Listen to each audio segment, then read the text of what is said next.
Somewhere tonight, someone is sending money to a stranger they've never met.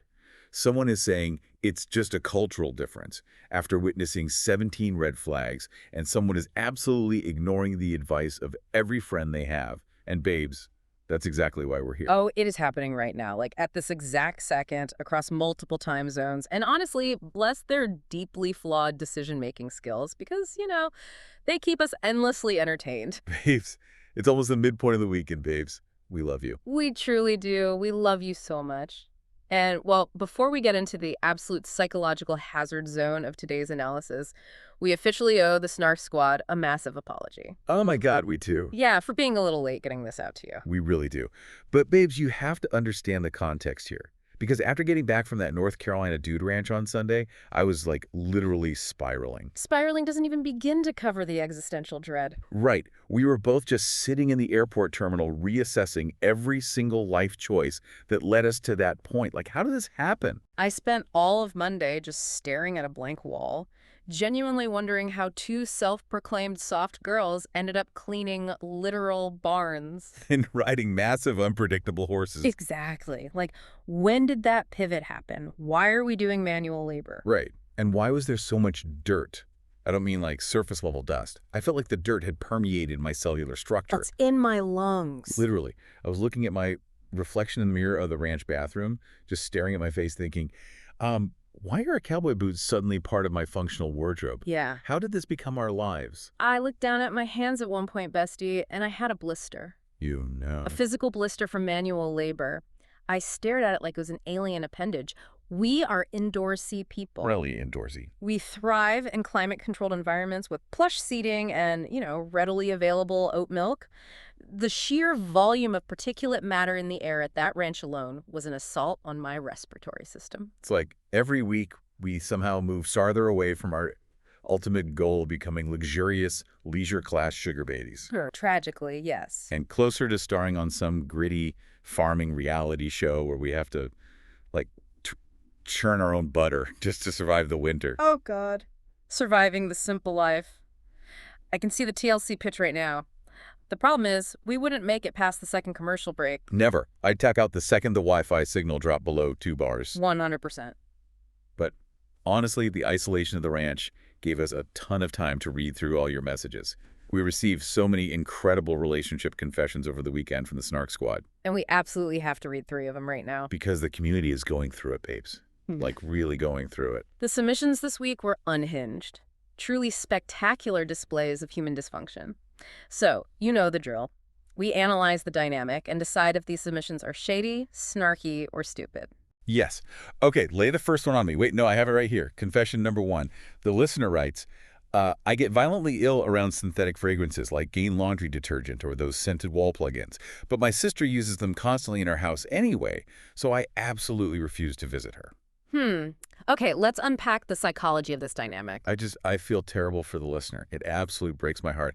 Like, how can family be so deeply insensitive? It's pretty wild. If your own flesh and blood knows that a specific chemical smell makes you violently ill, and we're talking nausea, migraines, respiratory distress, and they refuse to just, I don't know, unplug the Glade wallflower for 2 hours so you can come over, that is toxic, literally and figuratively. Or totally toxic. I am officially ruling this snarky. Honestly, bordering on a hostile. Right. This isn't just about a love of fresh linen scents, Yeah. It is top-tier, passive-aggressive behavior from the sister. Think about the territorial aspect of this. Wait, what do you mean? She is basically establishing a scented perimeter to keep her sibling out. It's chemical warfare disguised as domestic bliss. By refusing to accommodate a basic medical boundary, she's asserting dominance over her space. Oh my God, you're so right. And she's communicating exactly where her sibling ranks on her priority list. She knows exactly what she's doing. Exactly. It's an invisible electric fence. If my bestie told me my perfume gave them a migraine, that bottle goes straight in the trash. Obviously. Okay, confession number 2, and bestie, brace yourself. The listener writes, my partner wants to spend $300 on a dining table, but I think it's stupid. I prefer eating on a yoga mat on the concrete floor to save money. Okay, stop right there. I don't even need to run this through an analytical framework. It's so bad. It is unequivocally stupid, with a capital S. I am physically horrified by the sheer lack of basic domestic infrastructure. On a yoga mat. on the cold, hard concrete floor. Unbelievable. Babes, my lower lumbar spine is screaming just visualizing that posture. Yeah. You cannot properly digest a meal folded over your kneecaps like a pretzel. No, you can't. Let's break down the economics of this delusion. First of all, $300 for a dining table is incredibly cheap. So cheap. Have you seen the price of raw lumber, let alone manufactured furniture lately? You can barely get a decent decorative side table for that price. Literally. Like at Target. Second, and I need everyone in the back to hear this, being a hobosexual is not a flex. Say it louder. A hobosexual. It's true. There is a massive psychological difference between being financially responsible and engaging in performative asceticism. Wait, performative what? Performative asceticism, like suffering on purpose for the aesthetic, refusing to buy basic adult furniture because you've labeled it stupid, doesn't make you frugal or edgy. It makes you a nightmare to live with. Exactly. It shows an unwillingness to invest in a shared, comfortable environment. It's a refusal to build a home. Get a chair. Elevate your pelvis off the concrete. I love that term, performative asceticism. You're so right. It's like they're wearing their suffering as a badge of honor, but they're forcing their partner to suffer with them. Right. It's control. Okay, confession number 3, and this one is a lot. The listener writes, I let my spoiled teenager ride in the front seat of the car, forcing my new romantic partner to sit in the back. Oh, absolutely not. Shady. Beyond shady. Really? That is disrespectful on a cellular level. Go wait, let me challenge that for a second. Playing devil's advocate here, couldn't someone argue that the parent is just, prioritizing their child? Like, family systems theory says the parent-child bond is the primary dyad, right? Maybe they're just trying to make the teenager feel secure during a transitional phase with a new partner. I see your point. I really do. But I vehemently disagree with the execution. Okay, why? Yes, the parent-child bond is primary in terms of care, but we are talking about spatial hierarchy in a vehicle. You do not disrespect your romantic partner by making them play chauffeur or like backseat cargo to your teenager. That's fair. In an adult relationship, the romantic partners form the foundational unit of the household. When you put the new partner in the back, you are visibly, physically establishing a hierarchy where the partner is at the absolute bottom. Wow, yeah. They're below the kid, below the family pets, probably below the groceries. You're right. It completely emasculates and devalues the partner. You're treating your partner like a third child or like an Uber passenger. It destroys any romantic alignment. It's so messy. So messy. Which brings us perfectly to our bonus round. Because we have to ask, is this actually 90-day level messy? We need to rate each of these on our Snark side scale. Oh, let's do it. Remind them of the scale. It goes, just a misunderstanding, red flag, reality TV casting call, or someone call immigration and a therapist. Right. Okay, let's run the diagnostics. The sensitive saboteur with the plugins, that's a solid red flag on the sister's part. Yeah, totally. It shows a fundamental lack of empathy, but it might not sustain a whole season of television. Now, the front seat brat dynamic, someone call therapist immediately for everyone involved in that vehicle. The enmeshment there is terrifying. But the frugal floor sitter, babes, that is pure reality TV casting call. Put them on my screen immediately. I need to see the concrete floor. Oh, it's pure casting gold.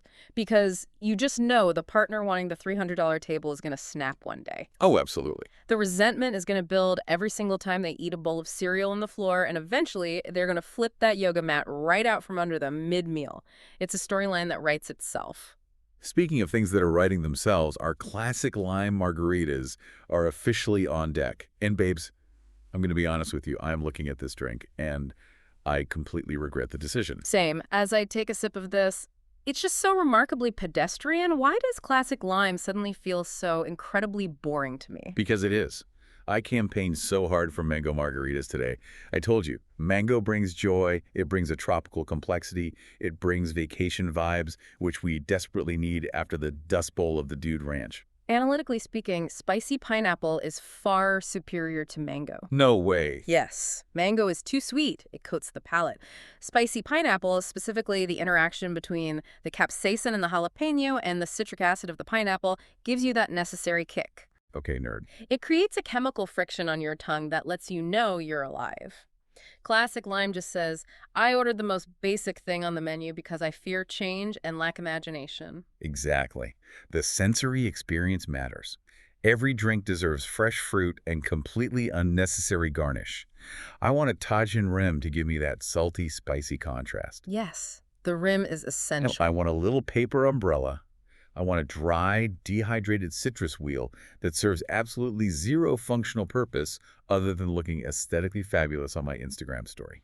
I agree completely. Let the record show that next week's cocktail will have significantly more personality, complexity, and structural integrity than this sad lime situation. Vowed. Okay, real quick, before we completely jump into the reality TV mess, we have to do our highs and lows for tomorrow's workday.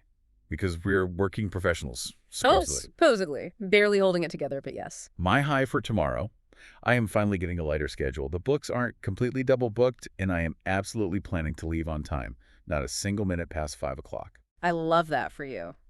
And the low. My low.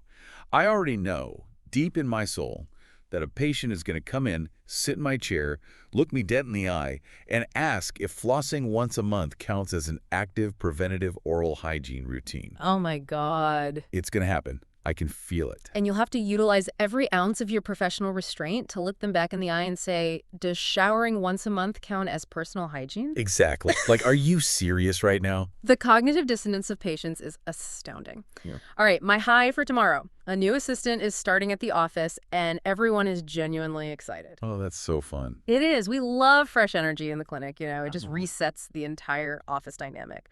But my low, I have 3 back-to-back highly complex procedures right before lunch. Ugh, the worst. It is mathematically guaranteed to make the entire morning disappear into a void of clinical chaos and blood. I'm dreading it. Babes, the dental world. It somehow keeps life just chaotic and stressful enough that we desperately need these boring lime margaritas by the end of the day just to transition back into civilian life. Truly, it's a high-stakes environment. But babes, enough about our own questionable decisions, dental drama, and agricultural trauma. Let's get into 90 Day Fiancé. Let's do it. Season 12, Episode 6, When Two Worlds Collide. Babes, I am absolutely floored by the sheer audacity of the behavior in this episode. It is an absolute masterpiece of red flags, coercive control, and toxic dynamics. I'm just taking a sip of my boring margarita, mentally preparing my nervous system to dissect this madness. Because masterpiece is one word for it, psychological hazard zone is another. Right. But I don't just want to walk down a list of couples like we're reading a table of contents. As I was watching this, a massive, glaring theme jumped out at me that connects almost all of these couples. Ooh, what is it? The illusion of control. Oh, I love that.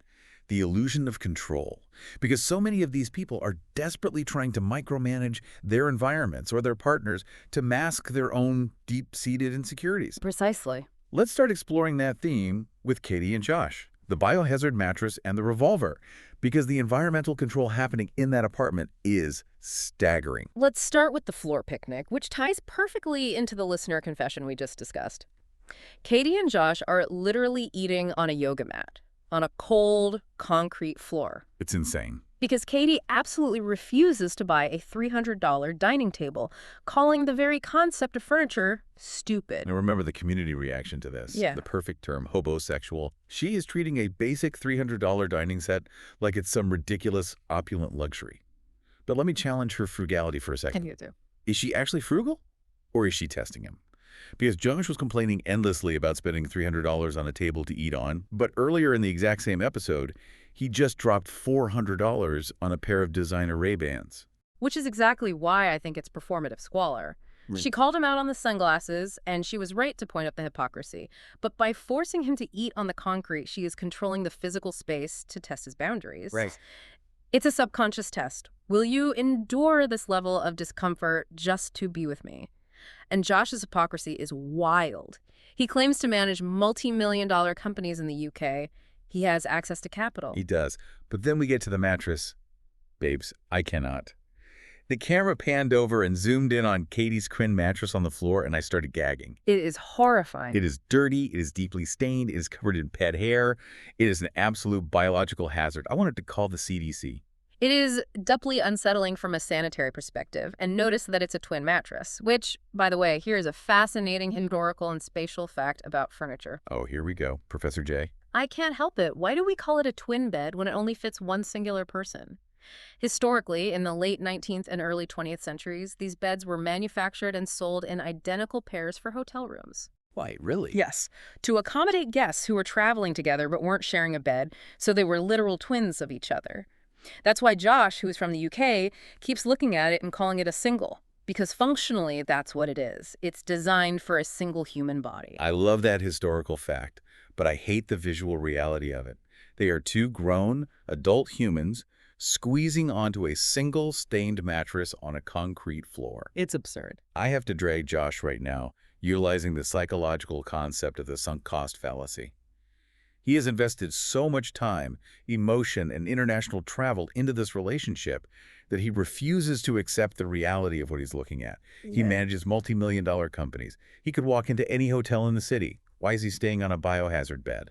Because the sunk cost fallacy is blinding him, he thinks he can fix her or, elevate her. He views her squalor as a quirky project rather than a fundamental incompatibility in lifestyle standards. So true. But the control tactics escalate in the car ride. The car ride. Babes, I had to pause my TV.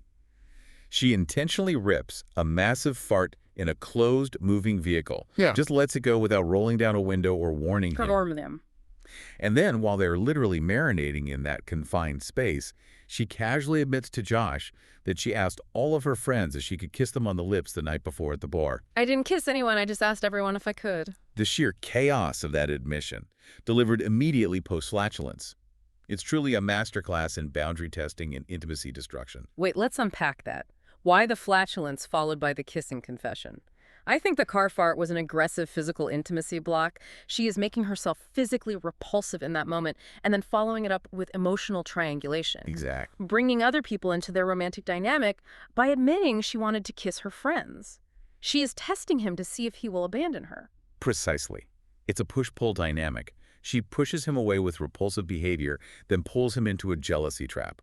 But wait, the environmental control reaches its peak when they are back in the apartment unpacking. Oh God, the unpacking. She pulls out an adult toy, a deeply specific furry adult toy called the revolver. I don't even want to analyze the mechanical logistics of a furry adult toy, but she proudly claims she boiled it to clean it. Let's talk about the biology and chemistry of that for a second. You cannot boil fur.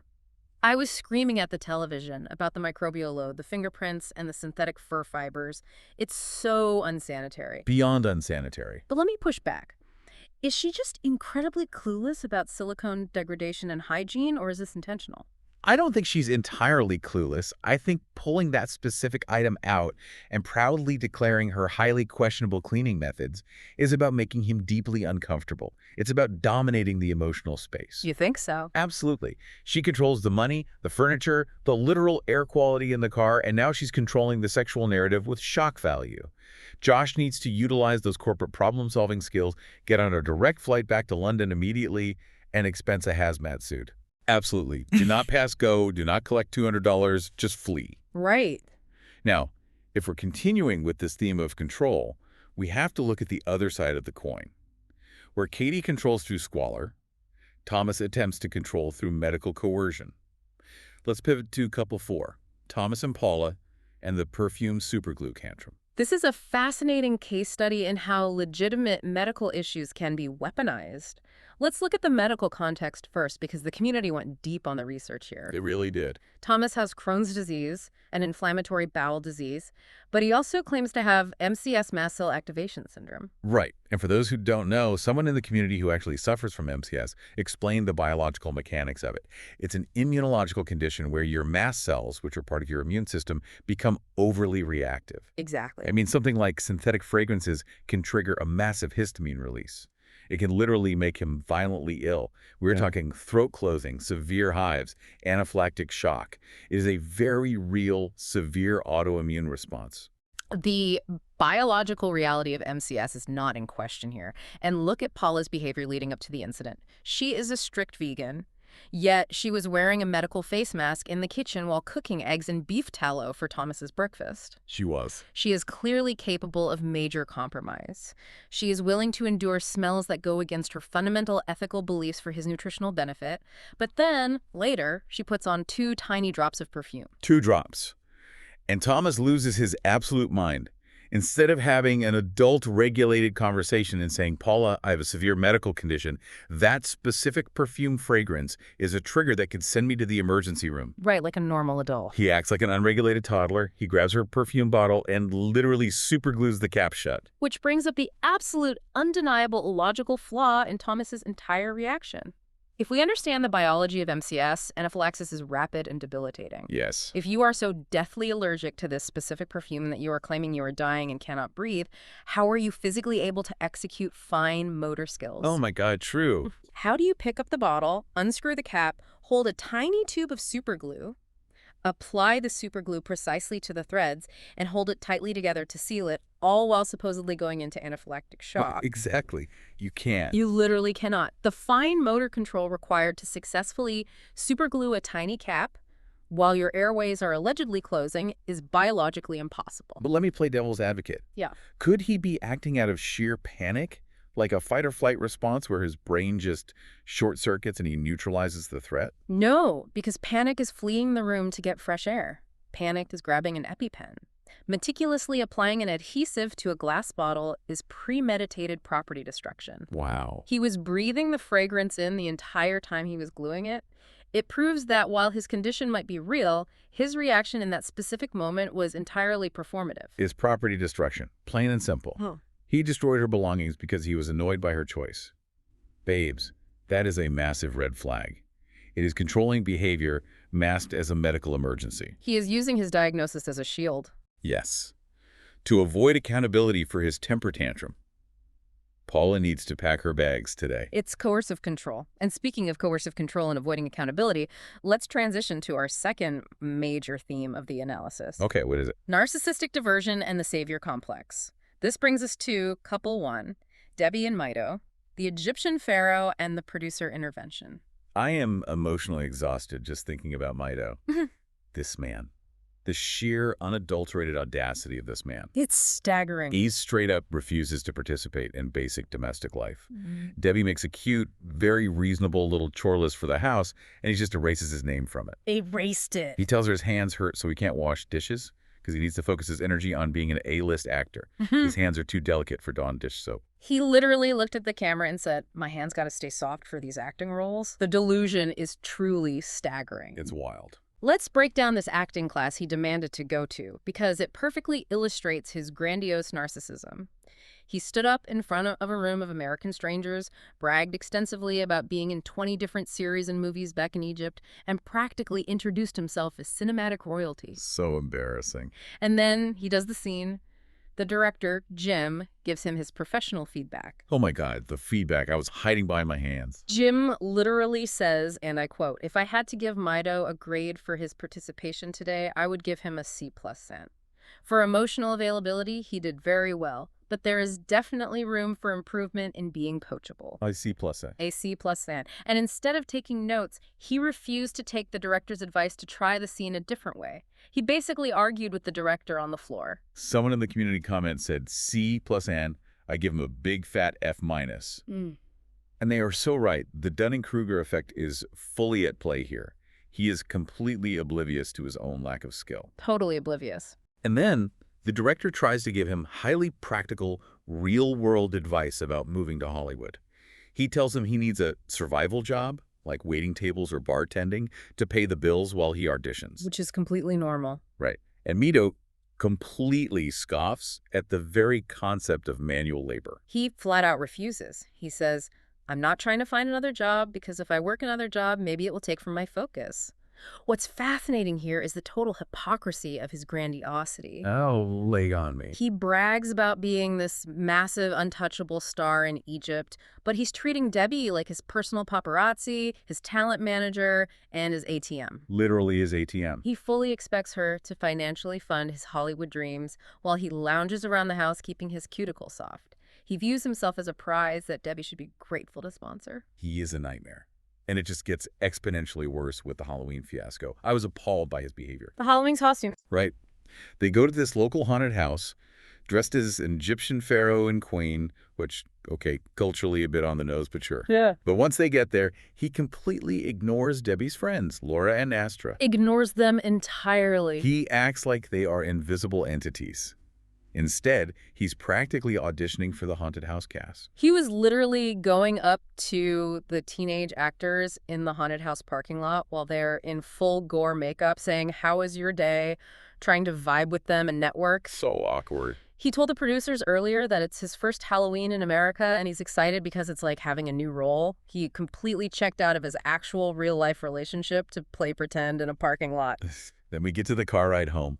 Babes, the tension in that car was suffocating. You could cut it with a knife. He completely shifts personalities. A total 180. He goes from this gregarious, auditioning extrovert with the ghouls to being completely dead behind the eyes with his fiancée. Let's analytically dissect that car ride, because this is where we see a textbook psychological manipulation tactic known as DARVO. DARVO. Deny, attack, and reverse, victim and offender. Exactly. Mito goes from 0 to 100 in 5 seconds flat. He's sitting there in the passenger seat, popping his knuckles aggressively, staring blankly at his phone, completely ignoring everyone in the vehicle. Just radiating toxic energy. And when Debbie finally starts crying and says she's frustrated and hurt by his dismissive behavior, he initiates DARVO. Yeah. He immediately flips the script to make himself the victim. He yells, "I should be frustrated, not you. I left everything." I left everything. What exactly did you leave, Mito? Okay. A C-plus acting career and a refusal to wash dishes. Apparently so. I have the receipts from this scene, babes. I have to read the exact quotes because I was pacing around my living room. Mito leans over and whispers to Debbie whispers, so the friends in the back can't hear, but his mic picks it up. "You could have fed that ST in Egypt." Yep. He basically called her a slut. It's disgusting. Out of nowhere, completely unprovoked, purely designed to inflict maximum emotional damage and shut down her valid complaints. And then, when Debbie finds her spine and tells him she doesn't need anything from him, his mask slips entirely. He tells Debbie, "F you." He calls her a beach itch multiple times. In front of her friends. And then aggressively tells her to shut her mouth. He told Astra, the friend in the backseat, to shut her mouth too. And that is where the climax of the entire episode happens. I was physically cheering in my living room for Astra. Same. Oh my God, same. She gets right in his face, leans over the console, and screams, "That's not how you treat women in America, motherfucker." Yes, Astra. Give her a spin-off. Give her a hosting gig. Give her whatever she wants. She was the voice of the audience in that exact moment. The hostility got so intense that the producers actually had to step in. You can hear them breaking the fourth wall, physically intervening to separate them in the parking lot. I was shocked. The entire facade completely crumbled. You cannot blame cultural differences for calling your fiancé a beach in a parking lot. That is universal, cross-cultural disrespect and misogyny. Absolutely. Honestly, just hope Debbie actually left him on the side of the road with his little feral pocketbook. Just put the car in drive, drove her Mercedes right back home, and locked the deadbolt. Sadly, knowing the track record of people on this show and the savior complex Debbie has exhibited, she probably picked him back up. You're right. She totally did. But if we are talking about narrative control and manipulation, we have to touch on couple 6, Shay and Annabelle, the clean slate confession. Oh, this scene. I was absolutely seething. Shay sits Annabelle down in this highly produced, pseudo-romantic setting because he claims he wants a clean slate before they walk down the aisle. A classic trap. He admits that a month ago he got blackout drunk at a lifestyle party. He went behind a boat with a woman who had just gotten breast implants, and he asked her to physically expose them so he could look at them. And let's examine his defense. His exact justification was, "I didn't touch them, baby. I just looked. It's not cheating. I just asked to see the boobs." I am furious on Annabelle's behalf. You are engaged to be married. You are at a lifestyle party. You're blackout drunk. You are isolating women behind boats to look at their chests. And you think that's a cute little clean slate confession to clear your conscience. This is a classic manipulation tactic called trickle truth. He's trying to minimize the event to preemptively control the narrative. Wait, explain trickle truth. It's when someone tells only a tiny fraction of the truth to relieve their guilt or get ahead of a story while hiding the worst parts. Why is he telling her this now? Because he knows there are other people at that party who witnessed it and who might eventually tell her. Oh. So he is rushing to be the first one to report it, framing it as a harmless, victimless mistake. I didn't touch them, it's fine. By confessing, he forces her into a position where if she gets angry, she's punishing his honesty. It's incredibly manipulative. It is. It's weaponized honesty. Okay, I need a breath. The manipulation is heavy today. Let's move to our third and final theme of the recap: power dynamics, assimilation, and territoriality. This covers our last two couples. Let's do it. Let's start with couple 3. Marissa and Edward. Boss and CEO versus the stepdad tryhard. The power imbalance here is palpable. Marissa holds all the financial and structural cards, and she wields them like a weapon. I was emotionally depleted just watching Marissa operate. She treats Edward worse than she treats her own children. She is micromanaging his entire existence from the moment he wakes up. She literally refers to herself in the interviews as the boss and CEO of the family. Yeah. That corporate hierarchical energy is completely toxic in a romantic partnership. She sees him sitting on his phone in the morning, having a conversation with his mother back in his home country, and she gets visibly irritated that he isn't reading her mind and proactively helping her make breakfast. Yeah. She complains, quote, "I feel like I have another kid just sitting there doing nothing." He's been in the country for like 2 days. He's experiencing massive culture shock, and he was seeking comfort by talking to his mom. But then he tries to bond with the kids, and it's just pure, unadulterated cringe.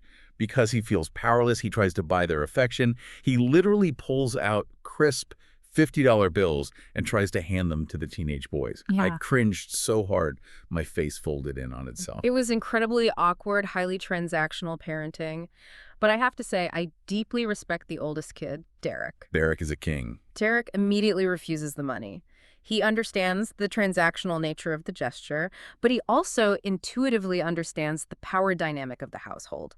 And Derek threw absolute devastating shade by assuming it was Marissa's money anyway. Yes. He looked at Edward and said, "I bet this is your money," meaning his mother's money. Derek is the real boss and CEO of that house. He sees right through the facade. Exactly. But there is a much deeper layer to Edward's attempt to fit in, and the community noticed something absolutely fascinating that we have to discuss.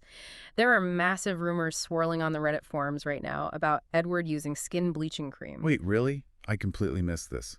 Oh, yes. The internet detectives went to work. People noticed that his face in certain confessional scenes is unnaturally pale and ashy compared to the rest of his body. Oh, way. Yes, specifically noting the stark, distinct contrast with his elbows and hands. It's giving major mid-2000s Sammy Sosa vibes. The community is fiercely debating whether it's an underlying condition like vitiligo, an aggressive hyperpigmentation treatment gone wrong, or straight-up intentional skin bleaching. Oh, my God. Wait, let's look at this analytically. If it is skin bleaching, the psychological implications of that are incredibly dark. Very. If he is intentionally altering his melanin to fit into Marissa's affluent, predominantly white suburban lifestyle aesthetic, that speaks to a terrifying level of insecurity and pressure to assimilate. It raises profound sociological questions about colorism, assimilation, and what he feels he physically needs to do to be accepted into her highly rigid, status-driven world, because her world has zero room for his authentic self. That's so sad. Look at the bed wrestling incident. Okay, I actually have to defend Marissa for exactly one thing this entire episode, and it's this scene. Oh, really? Let's hear it. Edward is in her bedroom, on her perfectly made, pristine white duvet bed, physically wrestling with the teenage boys. Babes, if someone came into my personal sanctuary, my bedroom, and started WWE body-slamming, sweating children on my luxury linens, I would lose my mind. That is a clear violation of spatial boundaries. I agree that the master bed is generally off limits for horseplay, but I counter that Marissa handled the boundary enforcement horribly. How so? You don't walk into the room and immediately emasculate your partner in front of the children he is desperately, albeit awkwardly, trying to bond with. She stood there and called him a party pooper and a little kid. Oh, true. You address that spatial boundary in private later. By humiliating him in front of the teenagers, she reinforces to the kids that Edward has zero authority in that house. She solidified his status as the third child. That's a really fair point. The execution was terrible. She could have just said, hey, let's take it to the living room. Yeah. But speaking of authority and spatial boundaries, we have to finish with couple 5, Mallory, Riot, and Brandon, the tailgate turf war. This scene is a masterclass in territoriality and evolutionary psychology. Riot confronts Mallory's ex-fling, Brandon. Brandon is just hanging out, and Riot demands that Brandon delete Mallory's number entirely from his phone. So aggressive. Riot puffs his chest out and literally says, "I am the boss in my house. She must listen to me." I am so stressed by this dynamic. The setting of this confrontation is what makes it so absurd. It is pure, concentrated Americana.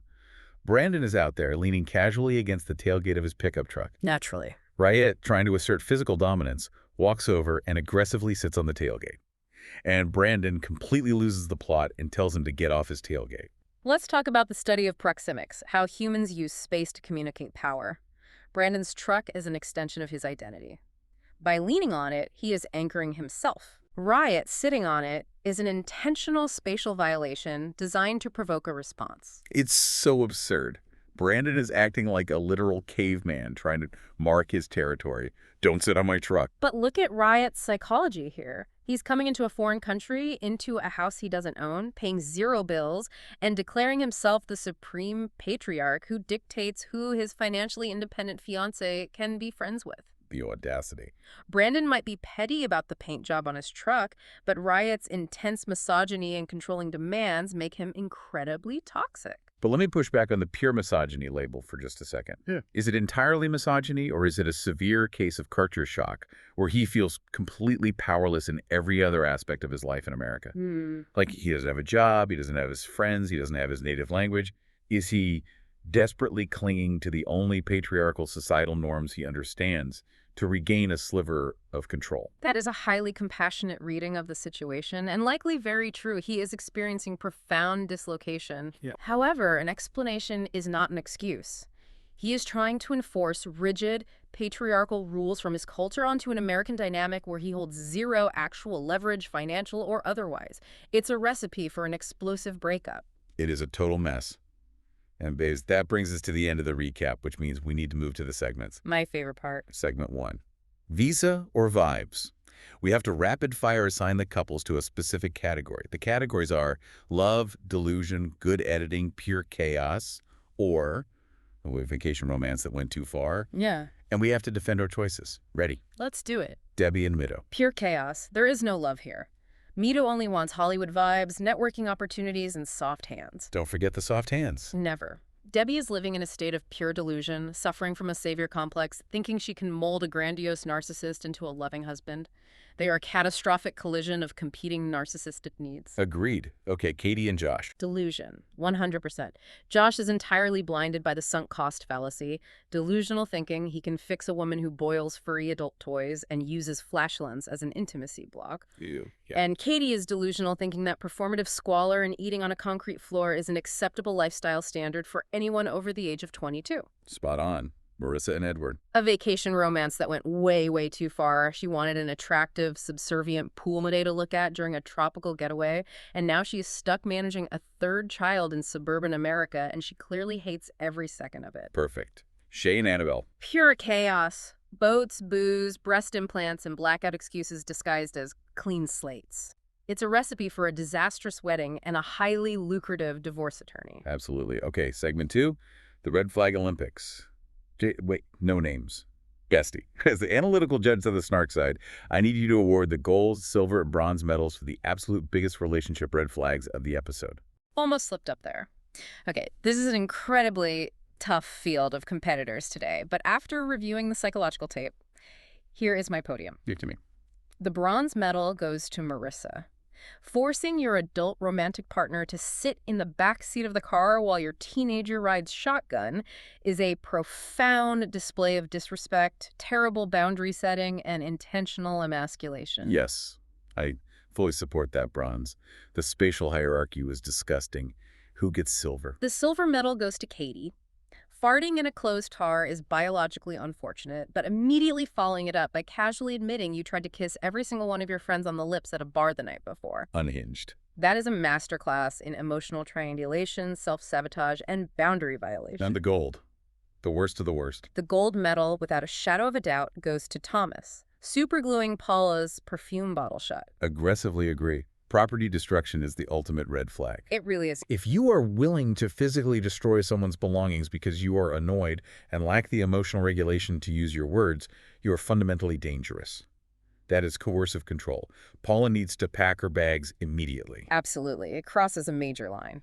Which brings us to segment 3. Group chat receipts. Let's imagine the entire cast is trapped in one massive WhatsApp group chat right after this episode airs. Let's read the imaginary messages they would send. You start. Okay, here we go. Okay. Ping. Catie sends, "Hey guys, random question for the group. Does anyone have a spare dining chair they aren't using? Or maybe a really thick piece of industrial cardboard? Josh's lower lumbar is acting up from the yoga mat, and he's crying again. Oh, that's good. Ping. Voice note from me, though. Transcript loading. You guys do not understand my cinematic genius. The American public is simply not ready for my level of emotional availability. Also, does anyone in this chat know Steven Spielberg's personal cell phone number? I am willing to relocate to Calabasas immediately. My hands are ready. Ping. Thomas just drops a link in the chat without context. It's a 12-paragraph WebMD article titled "The Silent Killer: How One Drop of Synthetic Floral Perfume Can Annihilate Your Mast Cells and Destroy a Marriage." Ping, Paula. Paula has left the chat. Exactly. Good for her. Okay, final segment. The Snarkside Couples Therapy Couch. We are now highly unqualified, completely uncredentialed relationship therapists. We have to give chaotic but surprisingly insightful advice to these couples. Go. All right, Josh, look at me. Listen to me very carefully. You are going to use the liquid capital from your multi-million-dollar company shares. You are going to buy a first-class one-way ticket to London Heathrow, and you are going to expense a military-grade hazmat suit to safely extract your passport from beneath that biohazard twin mattress. Run. Do not look back. Yes. And Debbie, honey, look at me through the screen. Listen to Astra. Astra is your real soulmate. She really is. Astra's the one physically defending your honor and screaming at men in parking lots for you. Block Mito's number, send him back to the pyramids, and take Astra out for bottomless mimosas. And for Riot. Riot, my advice to you is to take some of that aggressive boss of the house energy, walk down to a local Ford dealership, and finance your own pickup truck. That way, you will finally have a tailgate of your very own to sit on when you want to throw a territorial misogynistic tantrum. Amazing. Unqualified, chaotic, yet brilliantly insightful. Babes, as we wrap up this session, I want to drop one last analytical, somewhat provocative bomb for the Snark squad to mull over. Ooh, lay it on us. We look at this show week after week, we analyze the psychology, and we laugh. But think deeply about the casting process for a second. Quite. If TLC's casting department actively, purposefully recruits people with highly specific volatile quirks like severe chemical allergies, biohazard living conditions, or hidden agendas like Mato's entire acting resume, at what point are we no longer watching a romance show? Oh, wow. At what point does this transcend documentary and become a cruel psychological experiment about exactly how much disrespect a human being will tolerate on national television in exchange for 15 minutes of localized fame? Oh my God, you just blew my mind. It is a social experiment. We are watching the Stanford prison experiment of modern romance. They are actively testing the limits of human endurance and dignity. They absolutely are. And the real question is, by analyzing it, are we just funding the laboratory? Well, on that deeply existential note, Snark Squad, we need to hear from you. Slide into the comments and tell us, which shady, snarky, or stupid confession from the top of the show was the absolute messiest? And more importantly, let's settle the debate. What is actually the best margarita flavor? Provide your tasting notes and defend your choices. And finally, which 90-day couple would absolutely never survive a single weekend at the North Carolina Dude Ranch? I think we can both agree Mito would demand the horses be recast as his background extras, and then he'd quit because the barn dust ruined his aura. Oh, he'd claim the leather saddles were aggressively ruining his soft hands. Babes, thank you so much for hanging out with us for this breakdown. Don't forget to like, comment, subscribe, and share this discussion with another snarker who desperately needs to hear the historical truth about twin mattresses. Stay spicy. Stay skeptical. And we'll see you on the Snark side.